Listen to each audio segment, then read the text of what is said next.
Hi everyone, it's Justine here from House of Mahalo. Good to see you again today.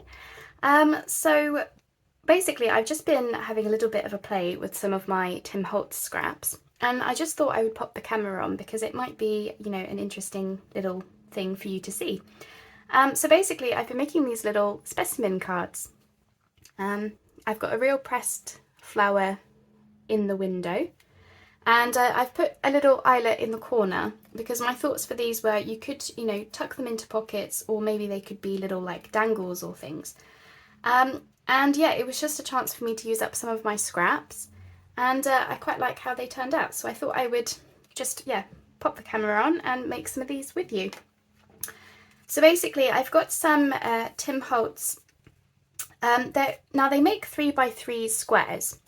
But obviously you need either two of them or a 6x6 folded in half. So you basically get that. And then I've just punched right the way through. Now I'm using a 2.5 inch circle punch, which might be a little bit big for these, but I'm just using what I've got. So we've got this. And it's not, because we're gluing the two pieces together with some plastic and you've got that glue layer, it's actually pretty secure just for popping in a pocket or something. So I'm happy with that. And really these were just some offcuts that I had. I was making some notebooks and I was trying to make some little pockets for them. And these are just the offcuts. And of course what it means is when you punch out the circles from the middles, you've got all of these fab bases to make, clusters or belly bands or different things like that. So, but let's get to it with this part. So as I say, I've cut all of my circles because my punch is quite loud, so I thought it was best to do it off camera, and I've just done all of the inking as well. So let's work on the first one. So I'm going to use my Beacon 3-in-1 glue for this, because we're going to be gluing some plastic, and I'm just going to go around the edge. Oops. Steering clear of my window. I am leaving a border so as not to go over it. And then we're just going to get a little bit of plastic packaging. This is just some packaging that would have come off, buying something. And if we can see what we're doing, we're just going to lay that over the glue. So we've got all of the window covered. Don't worry about cutting down to size because we're just going to keep it easy today and cut off any excess afterwards.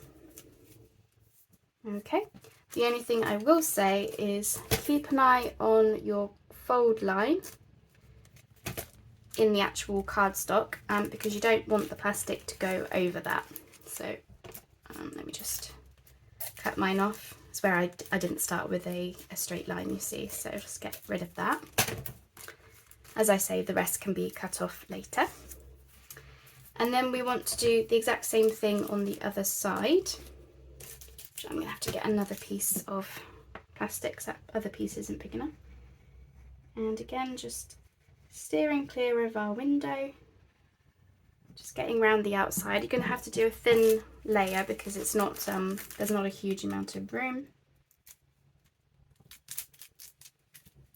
Again, just stay clear of that crease and then just press down your plastic. So yeah, this is just like cello plastic. I think this might have come from, flowers, coming off of the side of flowers, I think. Okay, so I'm happy with that. And then we're going to pop our pressed leaf in, or pressed flower in the middle. Like so. I've got these beautiful pink roses that I'm still working my way through. And just going to check. Yeah, I'm happy with that. And then we're going to put glue on both sides. Again, steering clear of our window. Oops. Like so.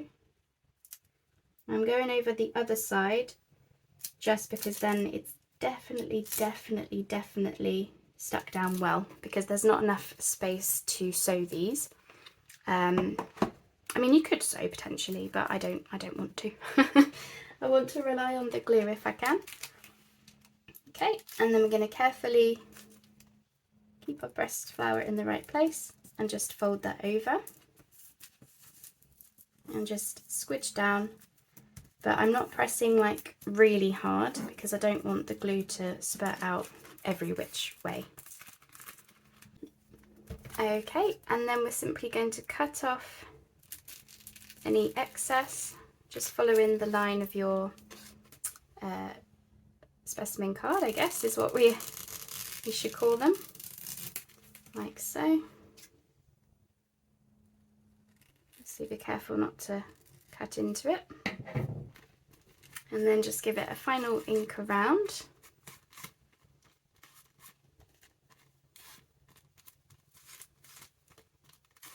Like so. Just move those out of the way. And then what I was doing was adding an eyelet in the top left, so we'll do those at the end together. But there's also a little bit of a space with which to have a little like specimen number or something. So on this one, I used a Tim Holtz ephemera piece, which is where these have come from. Just want to see, oops, which would look good. I think I want to go with one of these on this one, possibly. Let me just see. Nope, I'm going to go with that one. So again, this is from the Tim Holtz ephemera. Just says private collection specimens. And then we're just going to glue that on. And as I say, we'll do the eyelets at the end because I'll just get them all done together. I'm just making three on video. So I've got a little set of 4. Oh, trying to glue it upside down, that's not a good start. Okay. As you can see, the Tim Holtz ephemera just fits really perfectly in that tiny little space.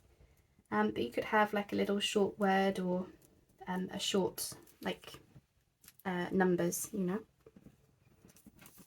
And then, as I say, it just needs the eyelet.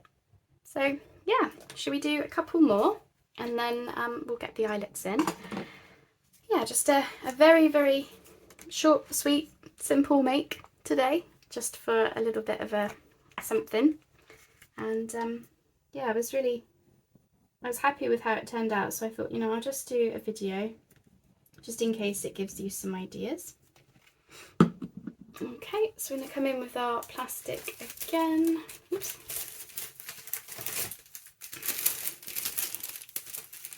Got some here.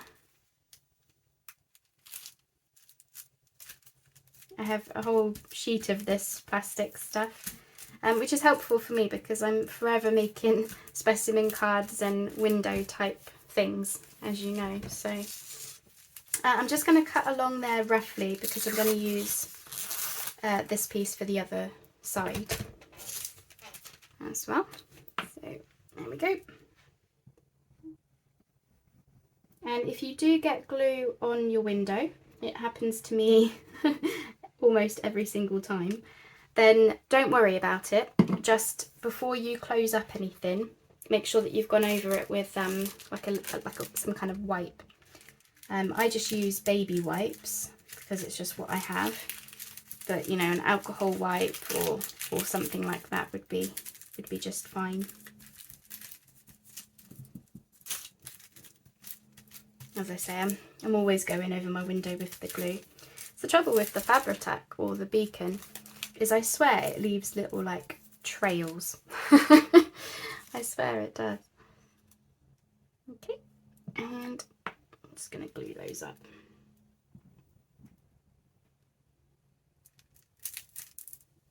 So yeah, I actually have a whole blog post about using pressed flowers and leaves in our journals. So this is going to go onto that list. The list is getting longer and longer as I try new things, learn new things, come up with other ideas. So yeah, it's one of those blog posts. I have quite a few which are like idea roundup type blog posts. So it's like, you know, X number of journal tags or journal cards to inspire you, or X number of cover ideas, that type of a blog, you know. So I've got a few of those on my blog now, and one of them is using up pressed flowers and leaves. So if you're interested and you've not yet checked that out, you might want to have a little nosy. As I say, I'll be adding this idea to it and adding more ideas over time, you know, as I develop in my own craft. Okay, I think that window is clean. Got a little bit of a trail of glue, so I might have to mop that up, but that's okay, it happens. The only trouble is if it happens on the inside and you've not yet sorted it out, so sometimes you might just need to just give your window a wipe. Or it could just be a scratch on the actual plastic, but it doesn't really matter if that happens. It's at the end of the day, you could argue these are vintage cards, so maybe they've you know, gone through the works, so to speak. Okay, so I didn't have enough of these numbers. Can you see those? Yeah. But the Tim Holtz ephemera pack did come with blank labels that were the same size, and I've just gone over with my clicky click together number stamp to pop those in. So I might use that, or again, I'm quite liking just that pop of blue maybe. Yeah, I think I'll have the pop of blue for that one. Just because the background is quite pale. But I absolutely love the Tim Holtz papers for these, because where the background is essentially collaged, you don't have to do any other embellishments, you know, other than adding the eyelet if you want to. The paper is really interesting, front and back. Lots of like typography and yeah, vintage document type paper. Getting things stuck to me.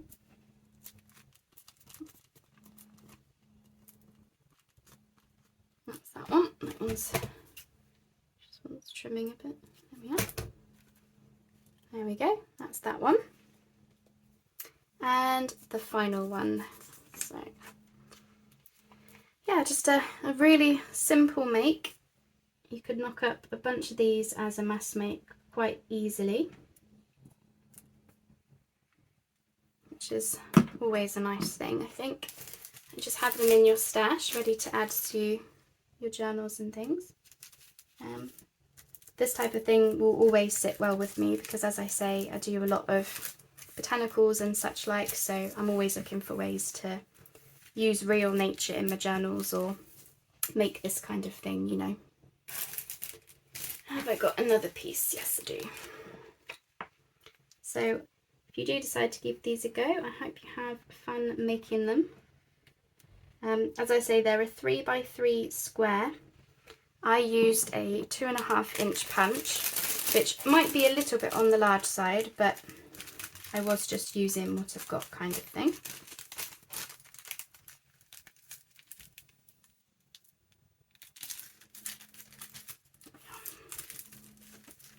So that's that. Right. I think I'll have that one that way. These roses pressed so lovely.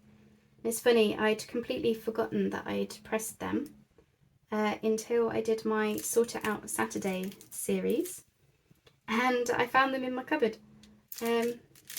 just sitting there in a stack of books or something. I don't remember pressing them. I don't remember, obviously my husband got them for me, I know that much, but aside from that I don't remember. Oops, oh no. Maybe it would have been easier to craft with smaller pieces of plastic. Let's try that. Yeah, I don't remember pressing them at all. I really don't. But hey ho. The main thing is I remember who they came from. and then again just cut off the excess. So yeah, there might be a little bit of space if you did want to stitch around them, you know, if you don't trust the glue as much perhaps, that would be okay. But equally they seem to be sticking quite well. Sometimes I need to go in with a little bit of extra gluing, you know, if I haven't pressed down hard enough. And then for this one I'm hoping I can use one of these labels that I stamped. But it just doesn't seem to be standing out on quite liking the blue. So let's just do that. They're not all going to go in the same journal, so I don't mind if they're all similar. I just want that number to stand out enough, you know. So these papers are from the Tim Holtz Memoranda paper pad. That I've been making the ring bound journals using it. Absolutely loving every minute. Alright, let's grab my crocodile. And then for these I was using my 1/8 inch eyelets, you know, the absolute mini ones, which, because they are only small little cards after all. So I'm just eyeballing it. Okay, has a little bit of a tough time trying to get through the plastic layers, but we manage. I'll just get all the holes done.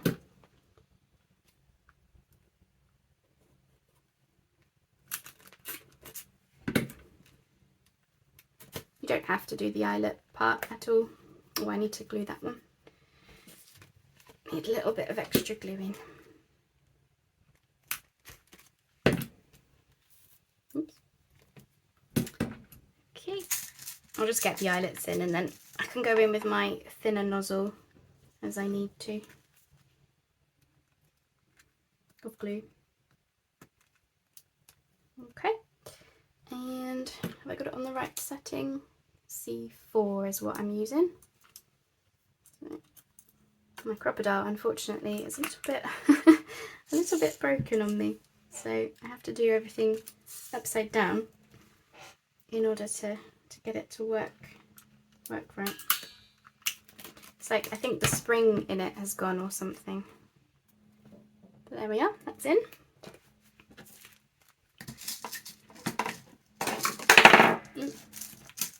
Can't get my hand in. There we go. Oh no, that's the only trouble with the mini eyelets. I'm all fingers and thumbs and end up just dropping them all. Okay, and then, yeah, let's see if I can go this way. Yeah. So yeah, as you can see, a really quick, simple make. And yeah, I think for me, I would just pop them straight into pockets. I think that would be kind of cool, but there's no reason why you couldn't hook on a jump ring or some chain or something like that and turn them into little dangles if you wanted. But yeah, for me, I think I'll just pop them into pockets, and the eyelet, I suppose, for me is more just an interesting bit of decoration on it. Okay, so that is those 4 little specimen dangle card things in, I don't know, what's that, 20 minutes or so. So yeah, I hope you like them. Aren't they cute? There we are, that's mine. And of course you can see your pressed flower or leaf on both sides. So yeah, it's not a writing specimen card. It's just a, you know, something to pull out and look at, and just, I think for me it's more of a memory thing. Obviously I make a lot of my journals to sell, but if I was making these for myself, then it would be a case of wanting to remember these these flowers, you know, who got them for me, why did they get them, when did they get them, that kind of thing. but that's just me. So anyway, I hope you've enjoyed that little make. Thanks so much for joining me, and I'll see you on the next video. Hope the plastic wasn't too shiny, and I hope you could see that okay. Anyway, I'll say goodbye for now then, and we'll speak soon. Just a little make. See you later. Bye bye.